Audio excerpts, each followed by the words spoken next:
الحمد لله نحمده ونستعينه ونستغفره ونؤمن به ونتوكل عليه ونعوذ بالله من شرور أنفسنا ومن سيئات أعمالنا من يهده الله فلا مضل له ومن يضلله فلا هادي له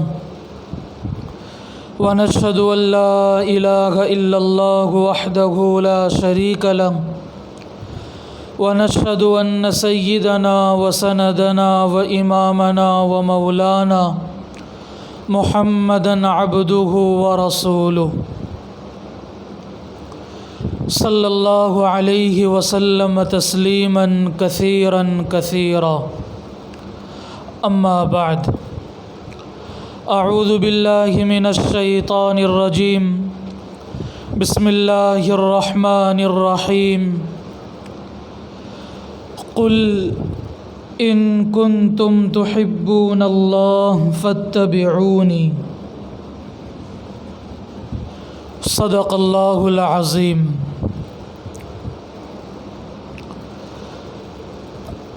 گزشتہ مجلس میں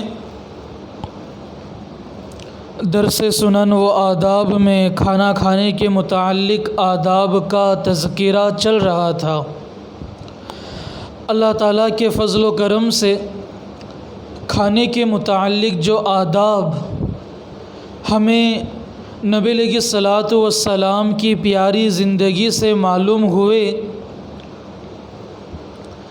کھانا کھانے کے متعلق عام آداب، کھانے سے پہلے کے آداب، کھانے کے درمیان کن چیزوں کو برتا جائے ان کے متعلق آداب، کھانا کھانے کے بعد کے آداب، اور آج کے مجلس میں کھانے میں دوسروں کے تعلق سے آداب بتلائے جائیں گے.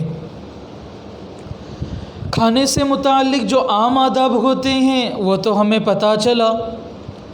کھانے سے پہلے ہمیں کیا کرنا چاہیے وہ بھی پتہ چلا. کھانے کے درمیان کن چیزوں کو کیا جائے وہ بھی پتہ چلا. کھانا کھانے کے بعد کیا کرنا چاہیے گزشتہ کل کے مجلس میں مذاکرہ ہوا. آج کے مجلس میں کھانا کھانے میں دوسروں سے متعلق کن چیزوں کو ملحوظ رکھا جائے، پیش نظر رکھا جائے، آج کے مجلس میں اس کے متعلق مذاکرہ ہوگا. اس سلسلے میں سب سے پہلا ادب یہ ہے کہ حاضرین کو کھانے پر بلانا. جی، اللہ تعالیٰ کا ارشاد ہے وَإِذَا حَضَرَ الْقِسْمَةَ أُولُو الْقُرْبَى وَالْيَتَامَى وَالْمَسَاكِينُ فَارْزُقُوهُم مِّنْهُ. اللہ تعالیٰ ارشاد فرماتے ہیں اور جب تقسیم کے وقت رشتہ دار یا یتیم یا مسکین لوگ آ جائیں تو ان کو بھی اس میں سے کچھ دے دو. اس سے پتہ چلا کہ جب بندہ کھانا کھانے بیٹھے اور وہاں پر جو لوگ حاضر ہوں گے گھر پر یا رشتہ دار میں یا دوست و احباب میں، تو ان کو کھانے میں بلایا جائے. یہ کھانے میں دوسروں کے تعلق سے سب سے پہلا ادب ہے کہ بندہ بس اکیلا نہ کھائے، بلکہ حاضرین میں جو ہمیں نظر آ رہے ہیں ان سب کو بلایا جائے کھانا کھانے میں. اس سے انشاءاللہ اللہ تعالیٰ اس چیز میں برکت عطا فرماتے ہیں. اب یہاں پر ایک مسئلہ یاد رکھیں، اگر سب کا مشترکہ کھانا ہو تو صراحتاً یا دلالتاً ساتھیوں کی اجازت کے بغیر کسی کو بلانا درست نہیں ہے. یعنی 5 لوگوں نے مل کر کھانا بنایا، پیسے جمع کیے، پارسل منگا لیا. اب وہاں پر کوئی اور لوگ آ گئے تو ان 5 میں سے کوئی ایک دوسرے کو نہیں بلا سکتا، بلکہ جتنے احباب مشترکہ طور پر اس میں ہیں، ان تمام کی اجازت کے بغیر دوسروں کو بلانا بالکل مناسب نہیں۔ ہاں 5 لوگ مشترکہ طور پر شریک تھے، ایک کا دوست آ گیا، ایک نے بقیہ سے کہا کہ یہ میرا دوست ہے، اس کو بھی کھانا کھانے میں بٹھا لیتے ہیں، باقی لوگوں نے اجازت دے دی اس کے کہنے پر، تو اب دوسروں کو وہ بلا سکتا ہے۔ کیوں؟ اس لیے کہ مشترکہ کھانے میں جو لوگ تھے ان کی اجازت مل گئی۔ تو یہ ہمیشہ بات یاد رکھیں کہ اگر سب کا مشترکہ کھانا ہو تو صراحتاً یا دلالتاً ساتھیوں کی اجازت کے بغیر بلانا بالکل درست نہیں ہے۔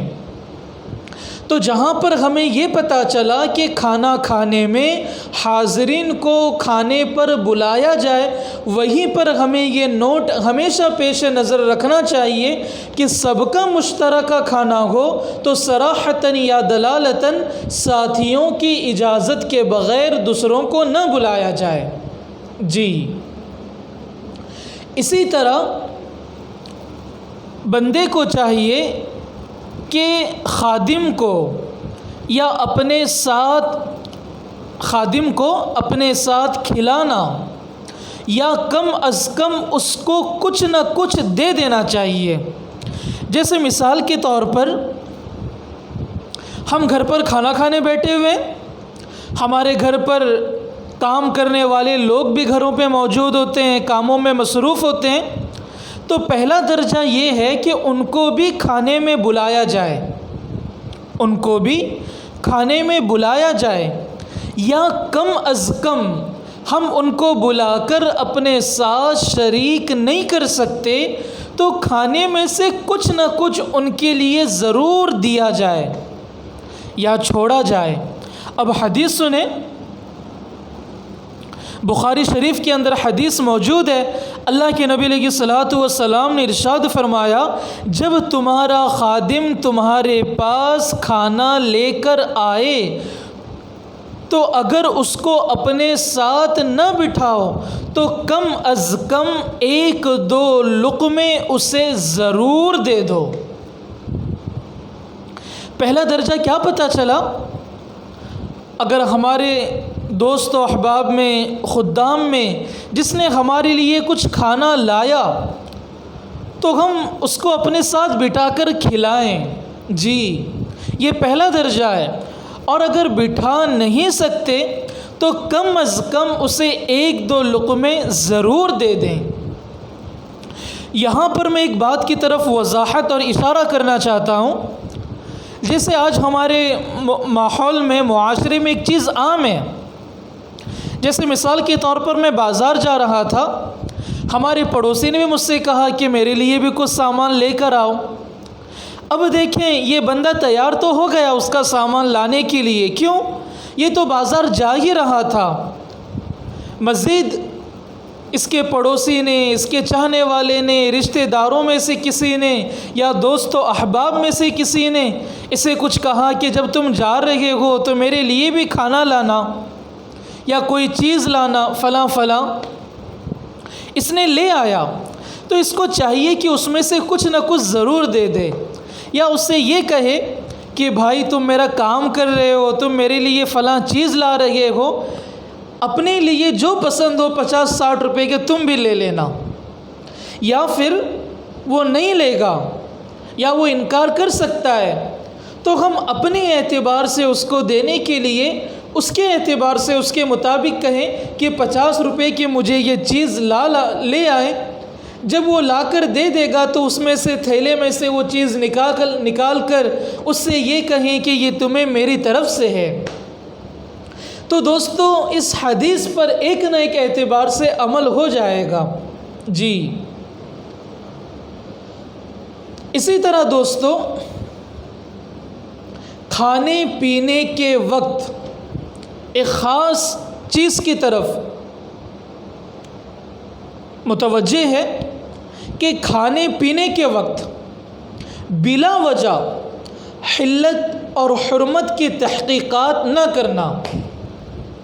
ہاں یہ بات بالکل صحیح ہے کہ بندے کو چاہیے کہ وہ عقل حلال کو پیش نظر رکھے، کھانے کی تحقیق کرے، لیکن یہ چیز کب ہے؟ جب کہ اس وقت تک، جب تک کہ وہ اس کے دسترخوان پر جا کر بیٹھ نہ جائے، اس سے پہلے تک کوئی عذر کر دے، اگر پتہ چلا کہ اس کا کھانا مشکوک ہے، انکار کر دے، میں نہیں آ سکتا بھائی، میری کچھ مجبوری ہے یا مجھے فلاں جگہ جانا ہے، کچھ عذر کر دیں۔ لیکن جب کھانا کھانے میں بیٹھ گئے تو وہاں پر بلا وجہ ہو تو الگ بات ہے، بلا وجہ حلت و حرمت کی تحقیقات نہ کرنا۔ اب حدیث سنیں، شعب الایمان کے اندر یہ بات موجود ہے۔ اللہ کے نبی علیہ الصلوۃ والسلام نے ارشاد فرمایا، جب تم میں سے کوئی اپنے مسلمان بھائی کے یہاں جائے اور اس کے یہاں کھانا کھائے تو اس کے بارے میں کچھ نہ پوچھے، اور کوئی مشروب پیے یعنی پینے کی چیزیں پیے تو اس سلسلے میں بھی کچھ نہ پوچھے۔ جی، بلا وجہ نہیں پوچھنا چاہیے۔ بعض لوگوں کو وسوسوں کی بیماری ہوتی ہے نا۔ آج سے 4-5 دن پہلے ایک دوست کا فون آیا، وہ کہنے لگے مجھے ایک دوست نے کھانے کے لیے بلایا، دعوت دی، میں کھانا کھا لیا، اب میں واپس اپنے گھر آیا ہوں، اب مجھے یہ بار بار وسوسہ آ رہا ہے کہ اس کی کمائی حلال تھی یا حرام تھی۔ میں نے فوراً اسے جواب لکھا، بھائی یہ تحقیق کا جذبہ کھانا کھانے سے پہلے ہونا چاہیے تھا، کھانا کھانے کے بعد سوائے توبہ اور استغفار کے کچھ نہیں ہے، اور یہ بھی اس وقت ہے جب کہ ہمیں پکی تحقیق ہو، پکا یقین ہو کہ اس کا کھانا حرام نہیں ہے، اس کی کمائی حرام نہیں ہے، ورنہ خواہ کیوں بدگمانی کا گناہ کبیرہ اس گناہ میں مرتکب ہو جاتے ہو۔ تو بتانے کا مقصود یہ ہے کہ کھانے پینے میں اس وقت میں بلا وجہ حلت و حرمت میں بالکل نہ لگیں، تحقیقات میں نہ لگیں۔ ہاں اگر کرنا ہی ہے تو پہلے کریں، بلا وجہ کھانے پینے کے وقت میں حلت و حرمت کی تحقیقات میں نہیں لگنا چاہیے۔ اسی طرح کھانا کھانے میں دوسروں کے تعلق سے ایک ادب یہ ہے کہ کھانے کی مقدار کم ہو تو ایک دوسرے کو ترجیح دینا۔ جی، کھانے کی مقدار کم ہو تو ایک دوسرے کو ترجیح دینا۔ سبحان اللہ، قربان جائیں اپنے پیارے نبی علیہ الصلوۃ والسلام کی اس پیاری بات پر کہ کتنا بہترین ادب معاشرت کے اعتبار سے اللہ کے نبی علیہ الصلوۃ والسلام نے ہمیں سکھلایا۔ اللہ تعالیٰ نے قرآن پاک میں ارشاد فرمایا ہے، وَيُؤْثِرُونَ عَلَىٰ أَنفُسِهِمْ وَلَوْ كَانَ بِهِمْ خَصَاصَةٌ، اور ان کو اپنے اوپر ترجیح دیتے ہیں۔ وَيُؤْثِرُونَ عَلَىٰ أَنفُسِهِمْ، چاہے ان پر تنگ دستی کی حالت گزر رہی ہو، وَلَوْ كَانَ بِهِمْ خَصَاصَةٌ، اس کے باوجود وَيُؤْثِرُونَ عَلَىٰ أَنفُسِهِمْ، وہ دوسروں کو اپنے آپ پر ترجیح دیتے ہیں۔ اس سے پتہ چلا کہ جب بھی کھانا کھانے میں بیٹھیں اور کھانے کی مقدار کم ہو تو ایک دوسرے کو ترجیح دے دینا چاہیے، خواہ مخواہ اپنا پیٹ فل کر کے دوسروں کو بھوکا نہیں رکھنا چاہیے۔ مجھے ایک عجیب لطیفہ یاد آیا، کہتے ہیں کہ 4 دوست سفر پر نکلے، چاروں کو بھوک لگی، کھانا لیکن ایک آدمی کا تھا، اب کیا کریں؟ تو چاروں نے بیٹھ کر یہ مشورہ کیا کہ ہم میں سے ہر کوئی سو جائے، جو اچھا خواب دیکھے گا وہ صبح اٹھ کر اپنا اچھا خواب بیان کرے، پھر وہ کھانا کھا لے۔ سب رات کو سو گئے۔ جب صبح اٹھی تو پہلے نے کہا کھانا مجھے دے دو، میں نے تو کمال کا خواب دیکھا ہے۔ میں نے خواب یہ دیکھا کہ میں پہلے آسمان پر ہوں، مجھے اللہ تعالیٰ کی عجیب و غریب قدرت کے مناظر نظر آ رہے تھے۔ کھانا مجھے دے دو، میں نے اپنے آپ کو پہلے آسمان پر دیکھا، میرا خواب تو بے کمال، بے مثال۔ دوسرے بھائی نے، دوسرے دوست نے اس کا ہاتھ پکڑا اور کہا آپ بیٹھ جائیں۔ دوسرے نے کہا تو پہلے آسمان پر تھا، میں نے اپنے آپ کو تیسرے آسمان پر دیکھا۔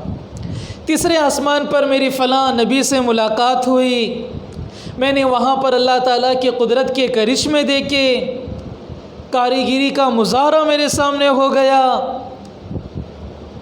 تیسرے نے سوچا اگر میں پانچواں آسمان کہہ دوں تو چوتھا بالیقین ساتواں آسمان کہے گا، تو تیسرے نے ہاتھ پکڑ کر بٹھایا، بھائی بیٹھو، میرا خواب تیرے سے بھی بے مثال۔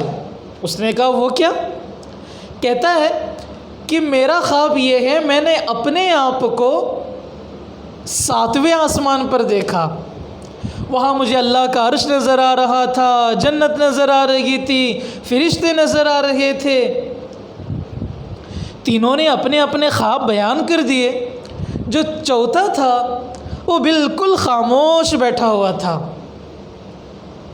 تینوں دوستوں نے پوچھا بھائی آپ بھی بتائیں آپ نے کیا خواب دیکھا؟ وہ خاموش۔ تینوں لوگ اصرار یہ انکار۔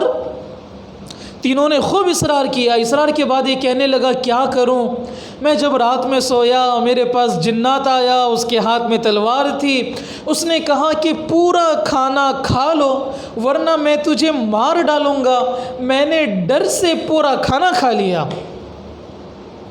جب اس نے یہ جملہ کہا نا تو بقیہ تینوں دوست پریشان ہو گئے، غصہ ہو گئے، برہم ہو گئے، کہنے لگے ہمیں بلا لیتا۔ وہ کہنے لگا کیا کروں، میں نے بہت چلایا، بہت پکارا، لیکن کرتا کیا، کوئی پہلے آسمان پر، کوئی تیسرے آسمان پر، کوئی ساتویں آسمان پر۔ تو ایک لطیفہ مجھے یاد آ گیا، تو ایسا نہ ہو بلکہ ہمیشہ یہ اصول یاد رکھیں، وَيُؤْثِرُونَ عَلَىٰ أَنفُسِهِمْ، یہ اللہ والوں کی صفت بتلائی گئی کہ کھانے کی مقدار کم ہو تو ایک دوسرے کو ترجیح دے دینا چاہیے۔ اسی طرح دوستو ساتھیوں کے مزاج کی رعایت کرتے ہوئے کھانا، جب بھی ہم کھانا کھانے کے لیے بیٹھیں ایک ساتھ میں، دوست و احباب کے ساتھ میں، گھر والوں کے ساتھ میں، رشتہ داروں کے ساتھ میں، تو ہمیں چاہیے کہ کھانے کے دوران ایسی کوئی صورت اختیار نہ کریں جس سے دوسروں کو تکلیف ہو، ساتھیوں کو ناگوار گزرے۔ بخاری شریف کے اندر حدیث موجود ہے،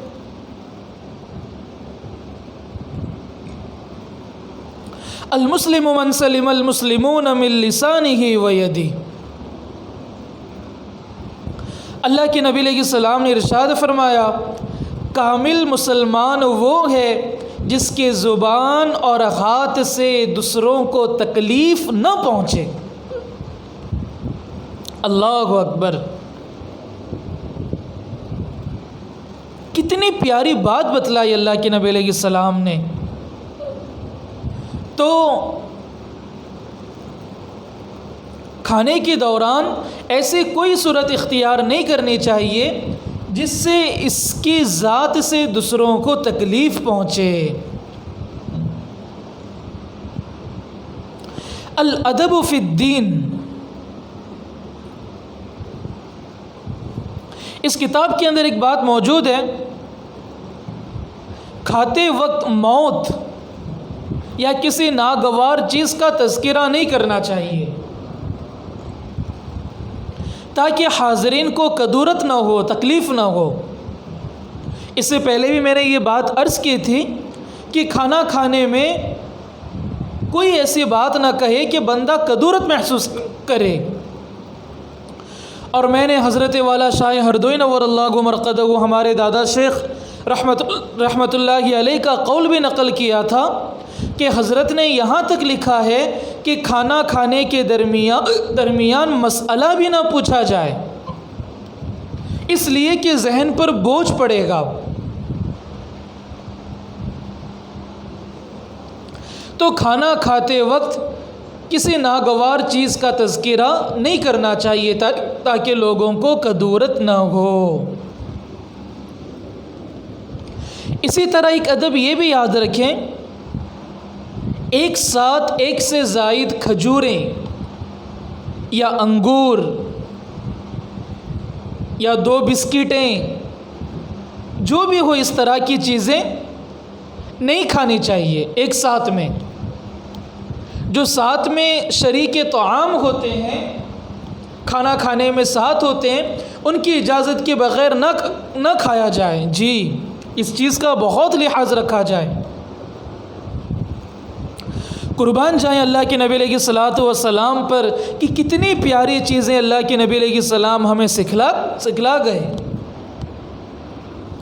ابن عمر رضی اللہ تعالیٰ نے ارشاد فرماتے ہیں، آپ صلی اللہ علیہ وسلم نے اپنی ساتھی کے اجازت کے بغیر 2 کھجوریں ایک ساتھ کھانے سے منع فرمایا۔ جی، تو آپ اندازہ لگائیں کہ ہمارا دین کتنا پیارا ہے، اس کی خوبصورتی کی کوئی مثال نہیں۔ اسی طرح دوستو، کھانا کھانے میں ایک چیز اس کا بھی خیال رکھا جائے، یہ بات بھی الادب فی الدین کے اندر موجود ہے کہ شریک طعام کو دیکھتے نہ رہنا۔ 4-5 لوگ کھانا کھانے کے لیے بیٹھے ہوئے ہیں، یا ایک ساتھ میں 2 لوگ کھانا کھانے کے لیے بیٹھے ہوئے ہیں، یا پھر ہوٹل میں کھانا کھانے کے لیے بیٹھے ہوئے ہیں، جو لوگ آس پاس میں یا ساتھ میں بیٹھے ہوئے ہیں تو کھانے والے کو مستقل دیکھتے نہیں رہنا چاہیے۔ اس کا ہمیشہ خیال رکھیں۔ الادب فی الدین یہ کتاب ہے، اس کے اندر یہ بات موجود ہے کہ شریک طعام کو جو کھانا کھانے میں ساتھ موجود ہوں ان کو دیکھتے نہیں رہنا چاہیے، وہ شرما جائے گا بیچارہ۔ ورنہ بعض دفعہ ہماری طرح کے لوگ ہوں، عقیدے جن کے خراب ہوتے ہیں، وہ فوراً کہیں گے کہ پیٹ میں درد شروع ہوگا، ہے نا؟ اللہ ایسے برے عقیدوں سے ہماری حفاظت فرمائے۔ ہاں، یہ بات صحیح ہے، العین حق، نظر لگتی ہے، نظر بد بالکل برحق ہے۔ اللہ اکبر کبیرہ۔ اسی طرح دوستو، ایک ادب یہ بھی ہے کہ اکٹھے کھانے میں سب کے ساتھ فارغ ہونا۔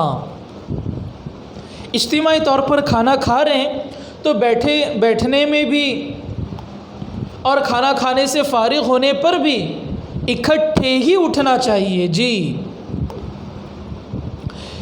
ابن ماجہ کے اندر یہ حدیث موجود ہے، اللہ کے نبی علیہ الصلوۃ والسلام نے ارشاد فرمایا، جب دسترخوان بچھایا جائے تو کوئی کھڑا نہ ہو جب تک دسترخوان نہ اٹھایا جائے، اور اپنا ہاتھ نہ کھینچے اگرچہ پیٹ بھر جائے، یہاں تک کہ تمام لوگ فارغ ہو جائیں، اور اگر ضرورت اٹھنا پڑے ضرورتاً تو معذرت کر دے، ان سے اجازت لے لے، اس لیے کہ ہاتھ کھینچنے والا اٹھنے والے کی وجہ سے بیٹھے ہوئے آدمی کو شرمندگی ہوگی، جس کے بنا پر وہ اپنی بھوک ختم نہیں کر پائے گا۔ تو کتنا پیارا ادب ہمیں بتلایا گیا، اکٹھے کھانے میں سب کے ساتھ فارغ ہونا چاہیے۔ اسی طرح دوستو، ایک ادب یہ بھی ہے کہ دوسروں کے یہاں کھانا کھا کر ان کے واسطے خیر و برکت کی دعا کرنا۔ صرف کسی نے دعوت کر لیا، چلے گئے، کھا لیے، آ لیے، ایسا نہیں ہونا چاہیے، بلکہ خیر و برکت کی دعا دینی چاہیے۔ اب حدیث سنیں، ابو داؤد شریف کے اندر موجود ہے، جابر بن عبداللہ رضی اللہ تعالیٰ نے ارشاد فرماتے ہیں، ابو الہیثم رضی اللہ تعالیٰ عنہ نے آپ صلی اللہ علیہ وسلم کے لیے کھانا تیار کیا، چنانچہ آپ صلی اللہ علیہ وسلم کو اور آپ کے صحابہ کو دعوت دی۔ جب تمام لوگ کھانے سے فارغ ہو گئے تو فرمایا اپنے بھائی کو بدلا دو۔ اللہ کے نبی نے کیا فرمایا؟ صحابہ سے جو جماعت دعوت کے لیے آئی ہوئی تھی، اپنے بھائی کا بدلہ دو۔ صحابہ نے عرض کیا اس کو کیا بدلہ دینا چاہیے؟ تو اللہ کے نبی علیہ السلام نے فرمایا جب آدمی کسی کے گھر میں داخل ہو اور وہ اسے کھانا کھلائے اور پانی پلائے تو اس کے لیے دعا کرو، یہی اس کے لیے بدلہ ہے۔ تو خیر و برکت کی دعا دینا، جی کھلانے والے کو یہ دعا دینی چاہیے، اکل طعامکم الابرار وصلت علیکم الملائکہ وافطر عندکم الصائمون۔ یہ دعا ملتی ہے، اکل طعامکم الابرار وصلت علیکم الملائکہ وافطر عندکم الصائمون۔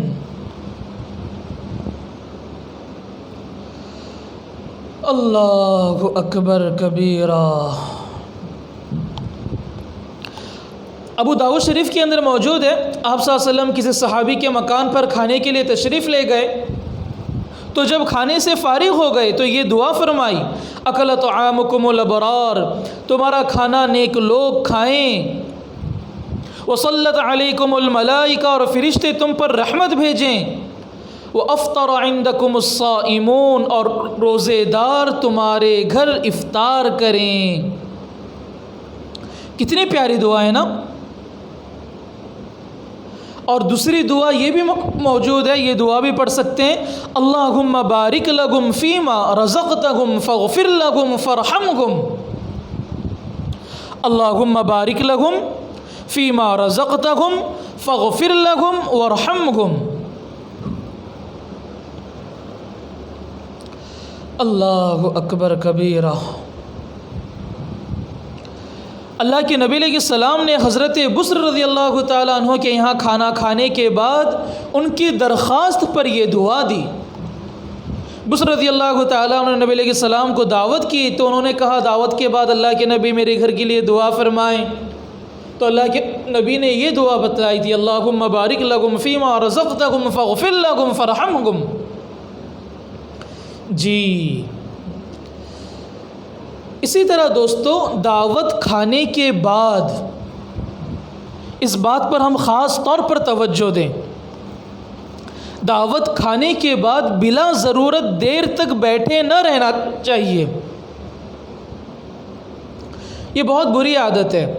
اللہ تعالیٰ نے سورہ احزاب میں ارشاد فرمایا ہے، فَإِذَا طَعِمْتُمْ فَانتَشِرُوا، پھر جب کھانا کھا چکو تو اپنی اپنی راہ لو، اپنے اپنے راستے کو پکڑ لو، چلے جاؤ۔ یہی نہیں کہ بلا وجہ گھر پر بیٹھے ہوئے، تکلیف ہوگی میزبان کو۔ تو کھانا دعوت کھانے کے بعد بلا ضرورت دیر تک نہیں بیٹھے رہنا چاہیے۔ تو یہ کھانا کھانے میں دوسروں کے تعلق سے آداب تھے۔ اب میں آپ کو ایک عجیب ادب بتلاتا ہوں، آپ اس پر ضرور عمل کریں، انشاءاللہ گھروں کے سارے جھگڑے ختم ہو جائیں گے، اور آپ کہیں گے ماشاءاللہ آج کی مجلس میں ہمیں سب سے بہترین بات مل گئی، آج کی مجلس میں ہمیں سب سے پیاری اور بہترین بات مل گئی۔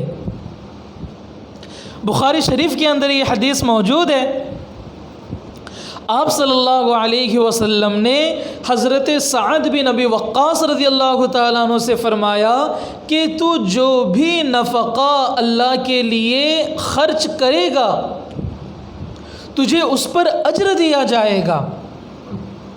سعد بن ابی وقاص رضی اللہ تعالیٰ عنہ سے اللہ کے نبی نے فرمایا جو نفقہ بھی اللہ تعالیٰ کی رضا کے لیے خرچ کرے گا اللہ تعالیٰ تجھے اس پر اجر عطا فرمائیں گے، یہاں تک کہ اس لقمے کا بھی جو تو اپنی بیوی کے منہ میں رکھے۔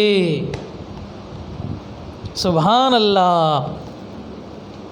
تو پتہ چلا اپنے ہاتھ سے اپنے بیوی کو کھلانا چاہیے، اپنے ہاتھ سے اپنے بیوی کو کھلانا چاہیے۔ اللہ کے نبی نے کیا فرمایا اس بات پر؟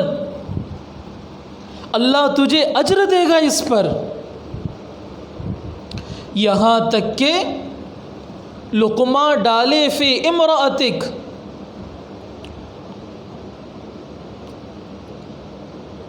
اپنے بیوی کے منہ میں رکھ دینا چاہیے۔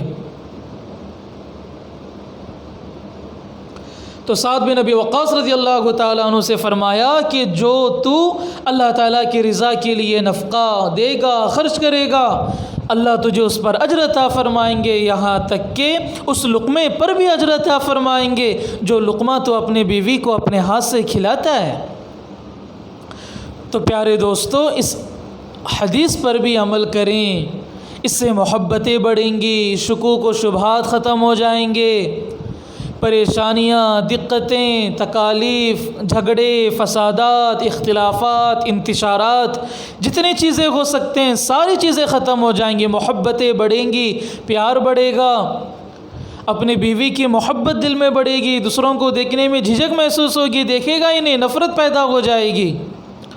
تو ان تمام باتوں پر عمل کریں۔ کھانے میں دوسروں کے تعلق سے آداب کے متعلق الحمدللہ آج کے مجلس میں مذاکرہ ہوا۔ اللہ تعالیٰ سے دعا ہے جو کچھ کہا گیا، سنا گیا، اللہ تعالیٰ عمل کی توفیق عطا فرمائے۔ وآخر دعوانا ان الحمدللہ رب العالمین۔